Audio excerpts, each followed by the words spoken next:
Well, welcome back to Cambridge Inside Out. I'm Robert Winters, and with me, I am Patrick Barrett.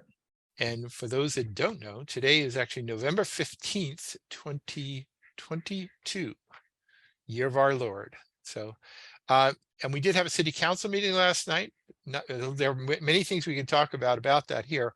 One item of which I don't think they really went into great detail about, though, was a report with some draft zoning language Yes. under the title of climate resiliency zoning. Now, I'm Yes. going to say right up front, I know very little about what's being proposed, but I believe you may know a thing or two more about that than I. Well, Robert, we all know climate change is a hoax, right? We can start from that premise. Just kidding, just kidding, just kidding. That's going to be I know. But so chalk this one up to like almost reasonable. The city, the community development department has put together, and I'm assuming Jeff Roberts and team wrote this, a series of, I would call them nips and tucks in our zoning, and put it under the heading climate resiliency. It deals with everything from, starting with the floodplain itself, the 2070 maps, and which areas of the city will be affected. Primarily this Essential Square, Kendall Square, parts of East Cambridge, And Alewife. And some of the recommendations that are in there are having to raise the elevations of the building to meet the flooding that's expected in 2070. There's a green score section that kind of needs to be fleshed out a little bit more. That's probably one area of concern that I have. When anyone tries to create a scoring system, I tend to say, why? Wasn't that actually part of a previous zoning petition Yes, some years ago, right? it was. And I think the devil will be in the details in that one. They don't really flesh it out too much in the zoning, but I've been using this for the past 3 or 4 months when I've been designing the Middle East project in Central Square. And part of what's driving design is having to raise that building up, because where we are in Central Square, it's kind of like a big fishbowl. We have a big dip, and even where my house is on Pleasant Street, we're at like a 32-foot elevation above sea level, but you go to Central Square, it goes already down to like 7. So it's a really steep decline, although it doesn't really feel like you're going downhill when you get there. But for the Middle East, for instance, having to raise the building up 0.4 feet, that doesn't sound like a lot. But one of the biggest issues that I'm seeing so far is its conflict with ADA requirements. So if you have to raise a building up, let's say 0.4 feet, which translates into 8 inches, for every inch of elevation, you have to go a foot of ramping. And then you need about a 3x3 platform as a landing. So it can take up quite a bit of space. And what it winds up doing is making all your entrances become ramped. And it wreaks a little bit of havoc in that regard. But I do think, and this is a huge credit to the DPW, they're flexible, they're willing to work with you, they understand some of the risks, and also that some of that burden falls upon property owners. One thing that I did see in there that I thought, wow, because they're redefining gross floor area a little bit, and Jeff got creative, and I appreciate it. But do you remember when a really super handsome young man brought a basement zoning petition like ages ago? And No, actually, I don't remember that guy, but I do remember when you did it. But so and I also remember how ecstatic you were when you passed and it passed. That was my first. They should never have passed it. But they DPW and I had long conversations about this. And they were the ones that were sort of the sticklers and really not wanting to do it. And where I wrote it in the zoning, to me, was a little bit amateurish. I put it in the definitions of gross floor area, which I always kind of regretted, because just in terms of technicality, it wasn't quite where it should be. Jeff has moved all this into Article 5 territory where it belongs. He's preserved that exemption, and you get the exemption across the board for the city. It's no longer a special permit. It's just a straight exemption, provided you follow the climate guideline rules. How freaking reasonable is that? I was shocked. I was like, whoa, go. Well, Um, actually, at the meeting last night, Iram Farouk from, the head of community development department did point out that, because it was some question, like, I think Mr. Zondervan was saying, well, why can't we just file this as a zoning petition now? And she was basically saying, hold your horses there, buddy. oh, God. First off, this is still a work in progress. Yeah. There's still some tweaks, I believe, is that the planning board is talking about it tonight. Is that true? Yeah, that's true. That's true. Right. They're going with the first draft of it. Like, to Iram's credit, Zondervan and the cowboys of zoning need to cool their jets. This is technical stuff. It's complicated, can have unintended consequences, could have intended consequences that you don't necessarily agree with. And there's a whole section of it that deals with special permits and getting DPW sign off on things that that's a very complicated section because of how special permits work. But Yeah. it's just file it as a zoning petition. My God. Right. Well, I mean, but she also pointed out that if they had just sort of said, okay, let's just file it right now, which I guess they could have done, then it becomes a city council petition, starts the clock going prematurely. Yep. But the Ram also pointed out that in past years, not recently, the planning board would actually be the ones who would file the petition. It would be a planning board generated petition. And considering the authorship of a lot of this, maybe that's really what's most appropriate at this point. I Is couldn't that the agree more. planning board should sort of do it, review it, go back to community development department staff, come up with something that everybody can be pretty happy with, and then pass it to the council. And they will then file it.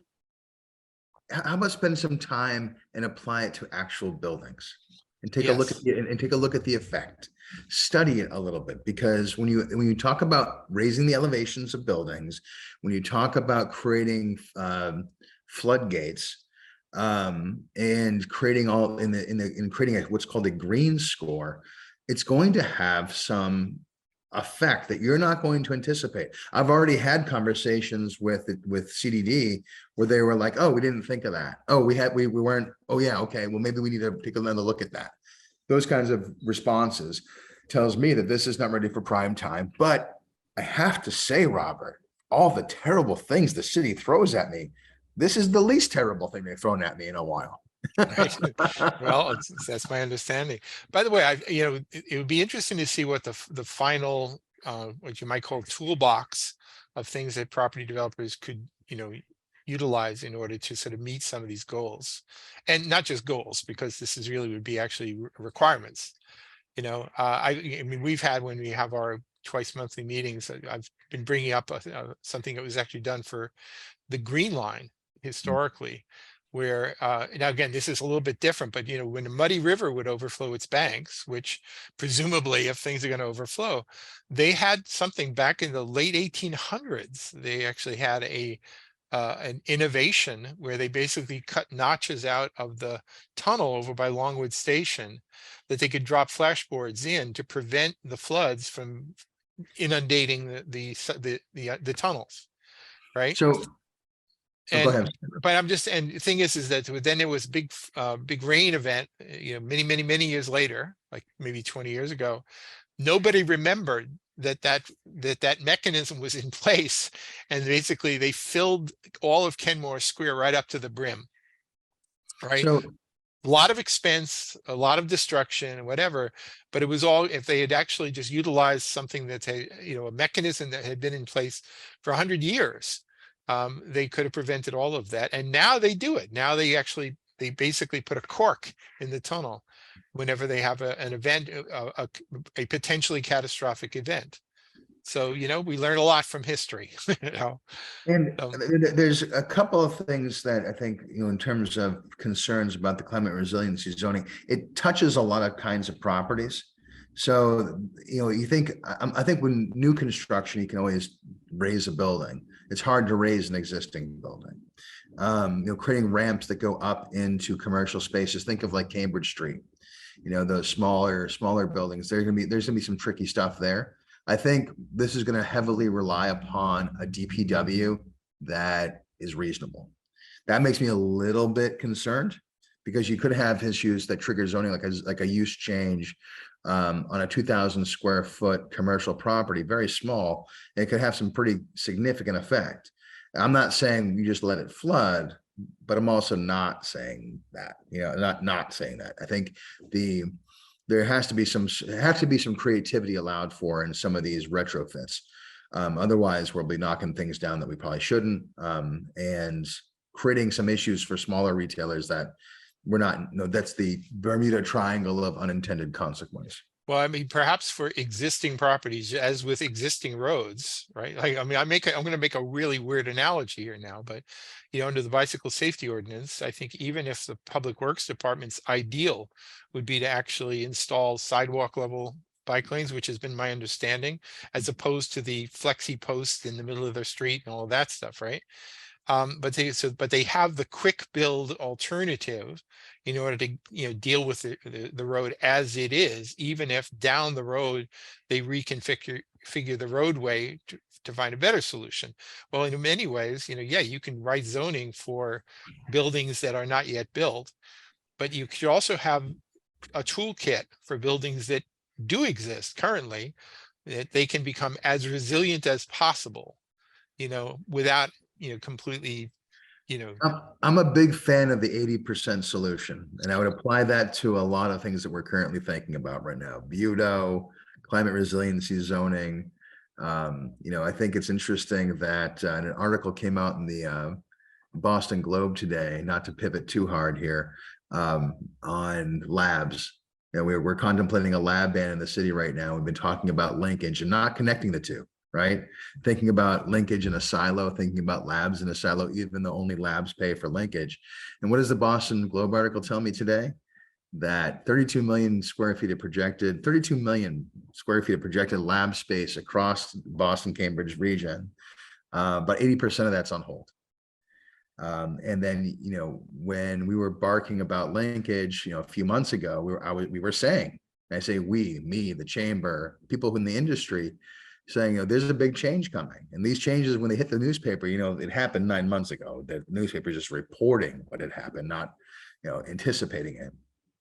And, you look at those numbers and you say, well, you have a linkage study that said you were projecting, 5.x million square feet of lab in Cambridge, put 80% of that on hold. And what does that do to your number now?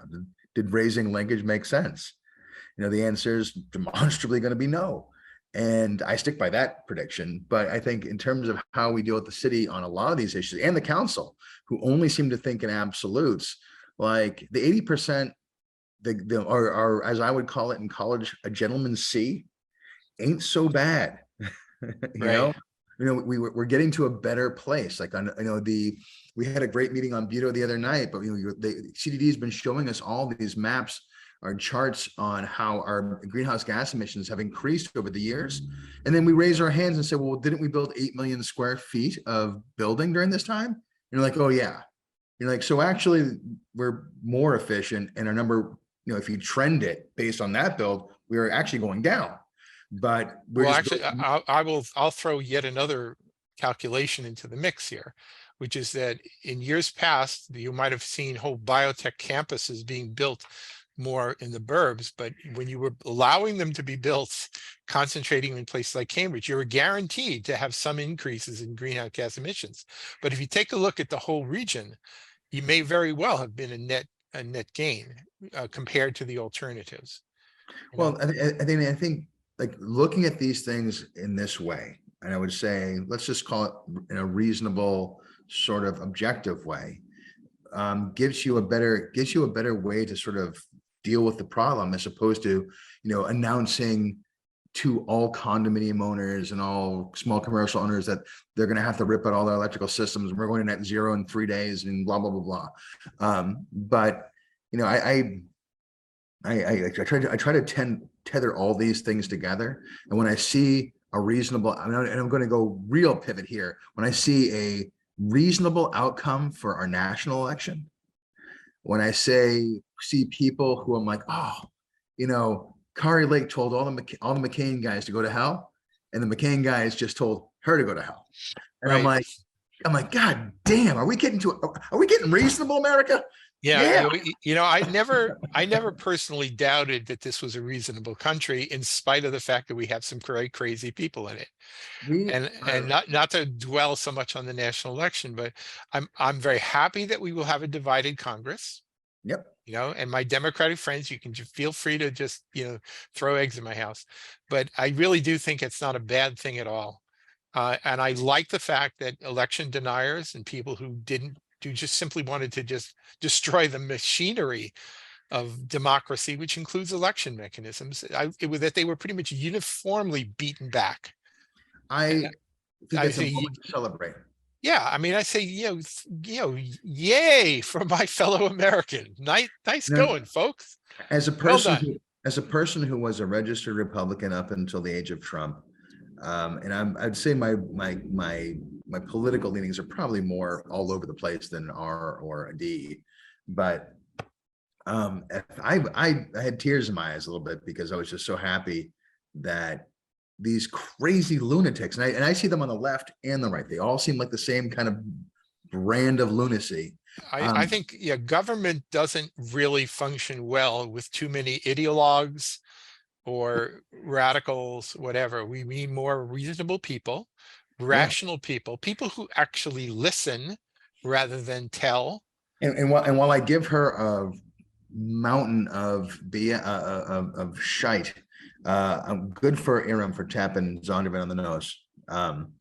And I think that guy in particular, and I don't want to dwell on him, but like he's an example of that level of extremism that divides a council, that creates chaos, and leads to outcomes that are unintended and honestly dumb versus Well, like. I'll add to that and just say that there's something to me fundamentally wrong about the political dynamic where one so-called progressive, or maybe two progressives, jump in, say, "Well, this is what we got to do."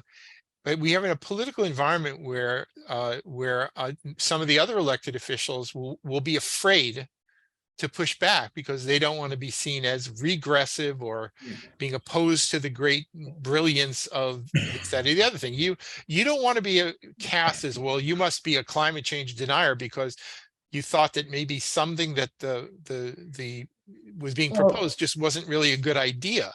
But then you'll in get cast as a denier.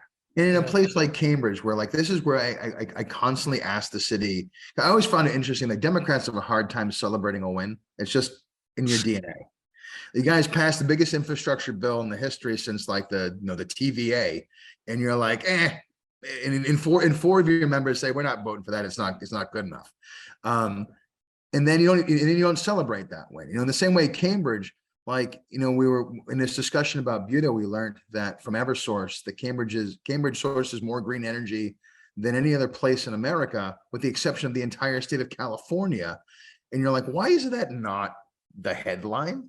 right. We talk, all we can focus on are the things we're not doing. And we never focus on all the great things we do. Like if you took Cambridge and you made it the entire nation, our greenhouse gas emissions would already be where we needed to be. Our housing would be built. Mark, I get Mark a hard time, but like he's always afraid. He's afraid of everything, but like he's afraid of people saying like, you're too friendly with the police, or you're too pro housing, or you're not pro housing enough, or you're anti-climate, or you're anti-bike, and you're like, shut the hell up. Who's more pro housing? Who's more? It's just crazy to me how these councils get sort of painted into a corner. Right. And as a person who's been watching how it plays out over the many years, I'll say it didn't used to be this way. It used to be that, if you came up with an idea, people would actually argue it out and you'd get pushed back, and then you might move a little more slowly, but you'd usually get a lot more consensus on things. Nowadays, it's more like, let's throw out the big idea. Let's, ban all gas, stoves. Will, what you name it, we'll do it, right? And then, I dare anybody to disagree. I mean, that's kind of the political environment we're in right Yeah. now. And we'll savage anybody who disagrees. I'm always reminded of how Craig Kelly got basically pushed off the council because he chose to be reasonable about bicycle safety when everybody else was sort of jumping on a bandwagon, you know, Well, I think very unfair. that's the only way I've been able to carve some political space for myself in this wacky city of ours, is because I don't have a problem saying what's on my mind. I also have a problem sticking my neck out, which I've noticed in the past has been a liability for me. Actually, I should probably slow down on that. But like, I get a lot of emails and a lot of comments from people saying like, thank you. And I'm like, Well, I mean, I think the reason why we get along is that I respect people who are capable of just telling the truth. Just, unvarnished, oh, and possibly breaking, mildly politically incorrect at times, but truth. I'm not Just perfect, Robert. I'm not perfect, but I sent that Globe article to a bunch of counselors saying like, see, I'm not making it up. I told you. right. No, that's exactly right. So anyway, so I don't know what the long-term economic view is, but I think that the rosy view of the Nexus study that pretty much said, well, this is the beautiful way it's going to happen, and Cambridge has got more money than God, so you should go, go, go, go, go. That I always thought that was silly. I told them there's nobody on the planet Earth, as a person who built the freaking hotel during this nonsense, who would love to live more in 2019. I want to go back to 2019 so bad. My Central Square was doing better. I had less gray hair, but the world is what it is. By the way, so you pointed out, and I think you're correct, that the slowdown was predictable from some while ago. It's only being reported now. Right. Right. And if you think about it, some of it is also the reshuffling of, the fact is, well, maybe if we had some of our employees work from home or whatever, there are a lot of factors that play into the slowdown in demand for some of this stuff. Well, while in one sentence praise CDD, I'll now throw them under the bus. They freaking knew that. They should have been more vocal about it. Yeah. But I'm going to throw another thing to it, which is that inflation, started to kick in since then as well. And now construction loans that used to be just a few percent are now what, 8 something percent, right? 9% now, which is, making otherwise great projects more challenging to actually pull off. You know better than anyone about this. So when you just think of, you're the math man, $20 million at 5% is vastly different than $20 million at 9%. Right. And the thing is so many of these projects are actually their successes in the margins. Exactly right. And you just whack off the margins and you've pretty much killed the project, Yeah, I mean, as lucrative as it is in Cambridge, it's just as expensive, if not double so. Right. And when you tack on something like Linkage to just give you an extra little kick in the butt, I mean, the fact that 80% of those projects are already on hold, that's astounding. Yeah. And I don't think you're going to see a Nexus study that says we should lower Linkage. So like, no, well, I mean, the thing is that even if that made sense, right, that it should be a number that should float up and down, politically ain't going to happen. And that's exactly the kind of stuff we were just talking about, Robert, in terms of this debating, being reasonable, and getting to the positive outcome. I actually think we should take Linkage out of the council's hands altogether. And it should be done as a calculation formulated in some dungeon at CDD, so that it basically depoliticizes the conversation. Because what winds up happening is Quentin goes out and says it should be $50. What, you're not affordable housing. You're not for affordable housing. You're in the pocket of big lab. And you're like, no, moron. I'm in the pocket of math. Yeah, I've been in that pocket myself for a while. Yeah.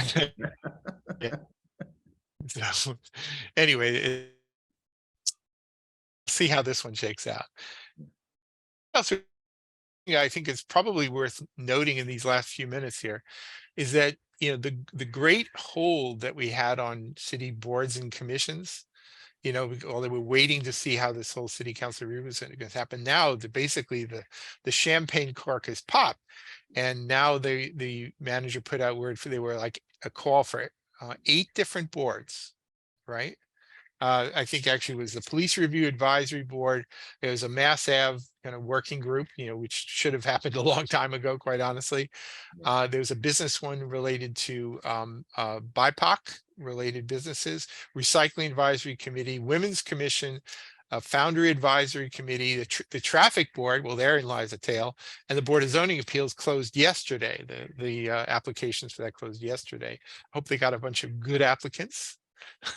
At least I applied, Robert. I'm wondering now that it's a city council vote, should I be campaigning? Should I have a Barrett BZA 2023 signs and website? You know, my principal reason why I was opposed to city council review is that I thought politicizing these even in a little way would be a mistake. Yeah, And it is. it'll be an interesting thing to see whether the city council is capable of being adults about this and saying like, look, we're only going to use that authority when we feel there's a compelling need to do so. Otherwise, basically wave them through, you know, and not just, you know, let's willy-nilly basically review every single person who's appointed to every single board, because I think that would be terrible. And I I think agree. maybe intellectually, I think they probably also understand that that would be terrible. We'll just see what happens. I think it's insulting to the applicants in the application process. It really could be. I also think it's insulting to the existing members of the BZA as well as the existing members of the planning board. Yeah, I agree. So anyway, we'll see how that works out. I think the applications are due, they continue until mid-December, I believe. And then the appointments or nominations, whatever you want to call it, will happen.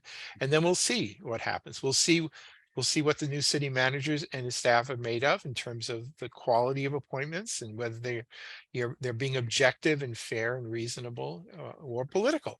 Right. And then we'll see how the city council behaves as well in dealing with or, you know, exercising or showing some discretion with their review authority, you know, newfound review authority. So anyway, that'll be kind of interesting to go. Anyway, we're down to our last minute here. So I don't know if you have any last ones here. I think the only one I was going to throw in last little item just to make comment on is, I think I mentioned the end of the last half hour, is that this charter review committee is continuing its work. In my view, it hasn't really found its sea legs yet. It is a fundamental problem in that they began wrong with relatively uninformed committee members simply shouting out gripes and then using that as a foundation for where to proceed. And I just think that was a fundamental mistake, but we'll see. Maybe they can get it right. We'll see. I'll cut them some slack. So, and don't forget to reduce the power that city council aides have, make them accountable, and then some. So anyway, we're down to the last three. So we'll see you next time on Cambridge Inside Out.